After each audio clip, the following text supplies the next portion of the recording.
ஆண்டவர் இயேசு கிறிஸ்து நாமத்தினால இந்த நாளில் யாவருக்கும் குறித்தொழில் ஞாயிறு வாழ்த்துக்களை தெரிவித்துக் கொள்கிறேன். நான் உங்களுடைய தயாபாத்திரா தலைவர், தமிழ்நாடு பேப்டிஸ்ட் கன்வென்ஷனுடைய தலைவர்.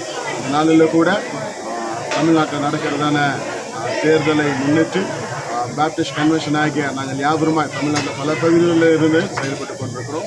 நாங்கள் யாவருமாய் ஒருமித்து வருகிற எலெக்ஷனில் திமுக ஆட்சிக்கு நாங்கள் ஒத்துழைப்பு கொடுக்கும்படியாக நாங்கள் தீர்மானித்திருக்கிறோம். காரணம் சொன்னால் இந்தியாவில் பல பகுதிகளிலே பல மாநிலங்களில் பல விதமான பிரச்சனைகள் போராட்டங்கள் நடுவில் இந்த திமுக அரசு கடந்த 5 ஆண்டுகளில் சிறுபான்மை மக்களுக்கு எங்களுக்கு உறுதுணையாக இருந்ததுனால தொடர்ந்து அவங்களுக்கு ஆதரவை தெரிவித்து மீண்டும் அவர்கள் ஆட்சி வர வேண்டும் என்று சொல்லி நாங்கள் ஆண்டவரிடத்தில் சுபிக்கிறோம். அவ்விதமாக இந்த முதலமைச்சர் தொடர்ந்து நீடித்து விடுவார் என்று சொல்லி நாங்கள் நம்புகிறோம். தொடர்ந்து எங்களோட ஆதரவு அவர்களுக்கு நாங்கள் தெரிவிக்கிறோம். நம்ம சபையின் சார்பாக ஏதாவது முதல்ல ஒரு கோரிக்கை வைக்கிறீங்களா? எங்களுடைய கோரிக்கைலாம் பேப்டிஸ்ட் திரு சபையிலும் விசேஷமாக தெலுங்கு பகுதிகளிலே எங்களுடைய பேப்டிஸ்ட் சபைகளுக்கு சரியான அங்கீகாரம் இல்லை, தெலுங்கு மக்களுக்கு சரியான அங்கீகாரம் இல்லை. ஏற்கனவே நான் தேர்தல் அறிக்கையில் இது குறித்து நான் பேசியிருந்தேன். மறுபடியும் நான் அவருடைய கவனத்துக்கு இதை கொண்டு போகும்படியாக நான் வாஞ்சிக்கிறேன். எத்தனை பேர் கலந்துக்கிறாங்க சார் இதில்?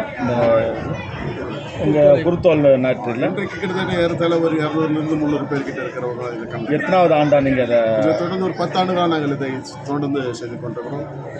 தமிழ்நாடு பேப்டிஸ்ட் கன்வென்ஷன் மூலமாக இது ஒரு 10 ஆண்டுகளாக நாங்கள் தொடர்ந்து செய்கிறோம். சார், தாவேகா தலைவர் விஜய் பார்த்தீங்கன்னா ஒரு சிறுபான்மையினத்தை சேர்ந்தவர் தான். அது மட்டும் இல்லாமல் ஆர்கே தொகுதியில் போட்டியிடுவரும் மரிய வில்சனும் ஒரு கிறிஸ்தவர் தான்.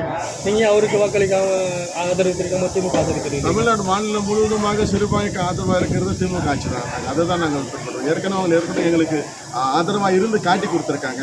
இனிமேல் புதுசாக வருவாங்க என்னன்னு தெரியாது. ஏற்கனவே இருந்தவங்களுக்கு தொடர்ந்து நீடிப்பது எங்களுடைய நோக்கமாக இருக்குது. இல்லை இந்த சென்னையில் இருக்க அனைத்து பாஸ்டர்களும் வந்து கலந்துக்கினாங்களா? இன்றைக்கி நாங்கள் தெலுங்கு பாஸ்டர்ஸ் கிட்டத்தட்ட சென்னையில் இருக்கிற எல்லா பாஸ்டர்ஸும் ஒருமித்து நாங்கள் இதை கவனிப்போம். வருடமும் போயிட்டுருக்கோம். தமிழ்நாடு பேப்டிஸ்ட் வந்து இது தொடர்ந்து சொல்லுவோம். இப்போ நீங்கள் பல முறை கோரிக்கைகள் வச்சு ஏதாவது உங்களுக்கு திமுக சார்பில் பல முறை நாங்கள் கோரிக்கை வைத்தால கல்லறைகளுக்கு ஒதுக்கப்பட்டது. அதற்காக நாங்கள் தேவனுக்கு நன்றி செலுத்துகிறோம். அவருக்கு நன்றி நாங்கள் சொல்ல நாங்கள் கடமைப்போம். Okay okay thanks.